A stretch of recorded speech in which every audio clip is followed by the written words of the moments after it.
In this video, I'm going to show you how you can easily make your Twitter account private. Be sure to watch the video to the very end so you don't make any mistakes, and of course do not forget to like this video and subscribe to my channel. Thanks guys!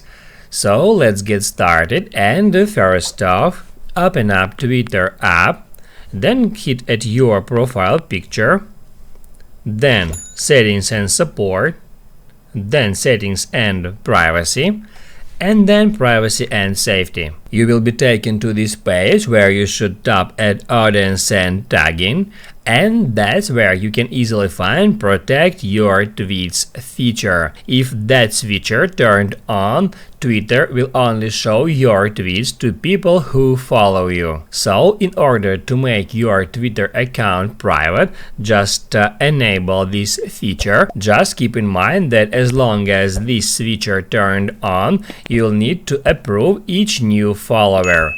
Now you can write down in the comments below if you have any questions about the tutorial. Hit the like button if you liked that video, and I see you in the next one.